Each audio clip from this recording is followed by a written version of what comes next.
Hello दोस्तों, मैं दिव्यांशु शुक्ला स्वागत करता हूं आपका आपके अपने यूट्यूब चैनल एजुफाई इंडिया पर। चैनल को सब्सक्राइब कीजिए और हमारी तरफ से किसी भी एक लकी सब्सक्राइबर को दिया जाएगा Amazon gift voucher.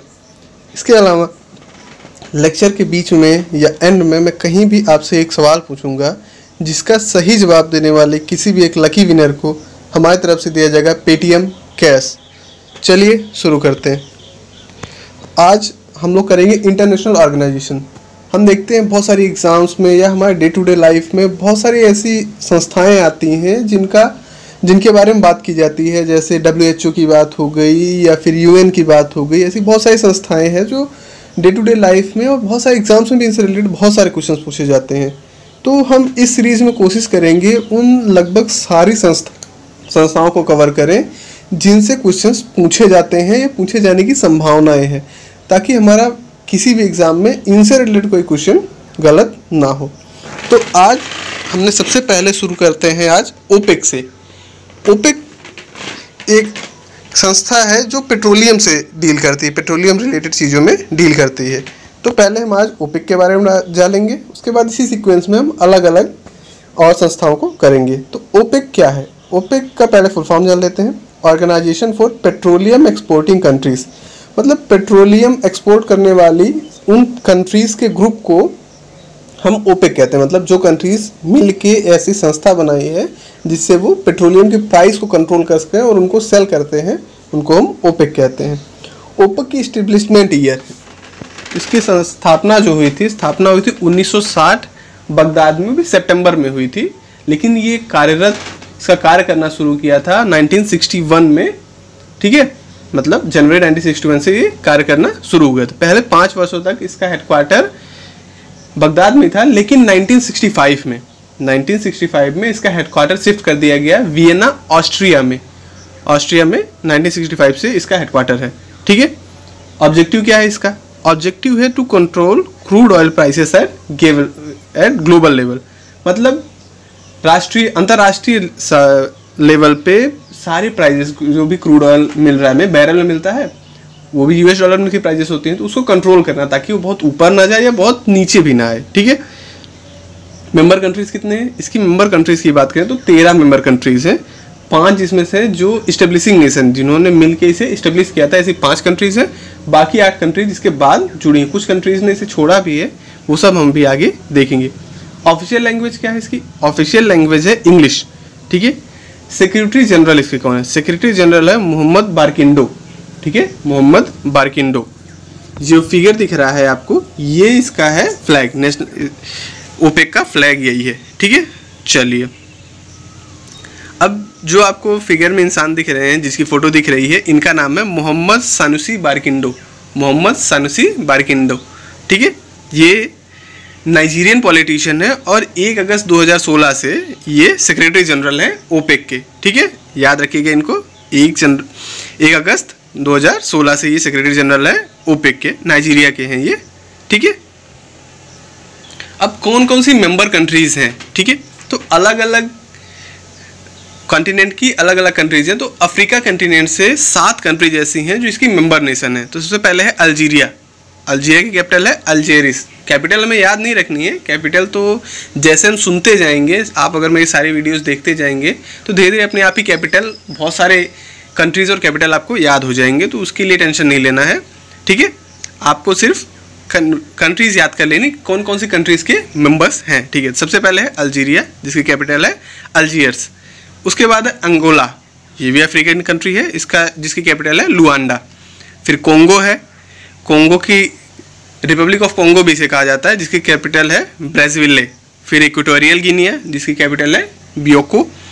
Gabon, Libreville, Nigeria जिसकी कैपिटल है अबूजा, और लीबिया त्रिपोली। ये 7 कंट्रीज हैं जो अफ्रीकन कंटिनेंट से हैं।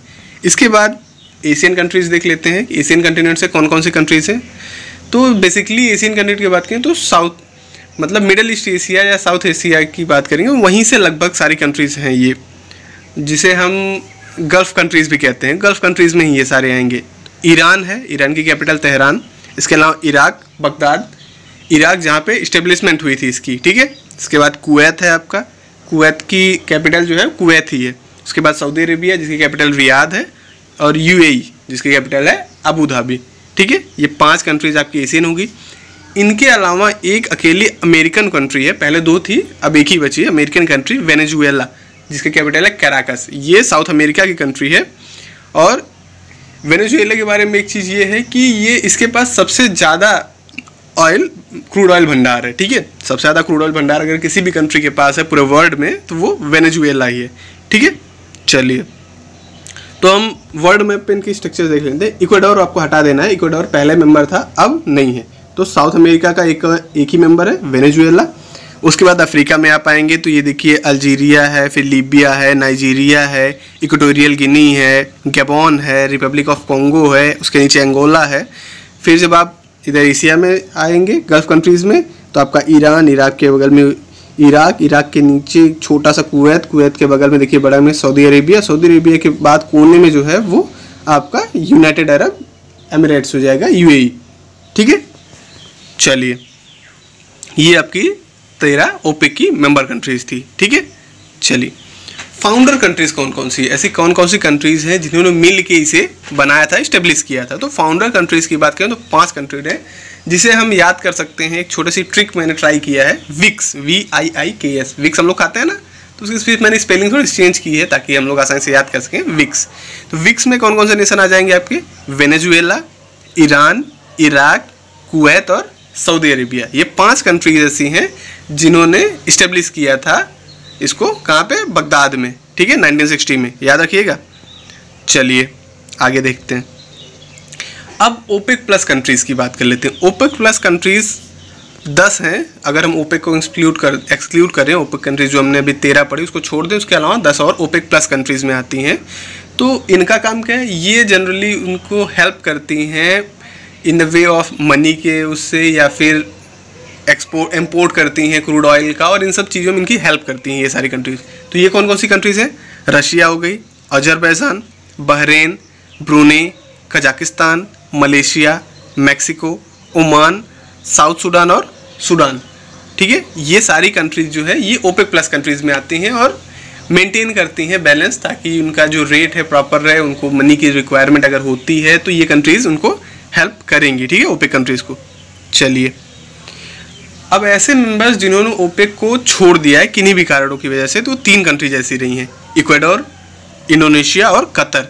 ये 3 कंट्रीज पहले मेंबर थी लेकिन अब मेंबर नहीं है। एक और चीज़, 2019 में ब्राज़ील को इनवाइट किया गया था ओपेक को ज्वाइन करने के लिए। वो भी किसने इनवाइट किया था, सऊदी अरेबिया ने। सऊदी अरेबिया ने 2019 में ब्राज़ील को इनवाइट किया था ज्वाइन करने के लिए, लेकिन अभी तक ब्राज़ील ने ओपेक को ज्वाइन नहीं किया है। ठीक है, चलिए ये देखिए जो मैं बता रहा था, तो ओपेक कंट्रीज जितनी है ऑलमोस्ट 79.4%, 2018 की स्टैट्स है, ये 2019 में जारी की गई थी, 2020 की स्टैट्स जारी करना बाकी है।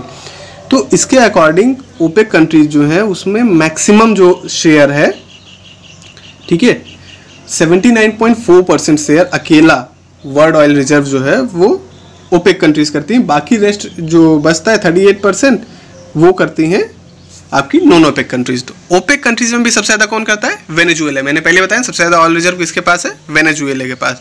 तो वेनेजुएला अकेला लगभग 25.5%, मतलब 25.5% ऑयल का जो ये एक्सपोर्ट है वो कौन कर रहा है, वेनेजुएला कर रहा है। उसके बाद सऊदी अरेबिया है 22% के साथ।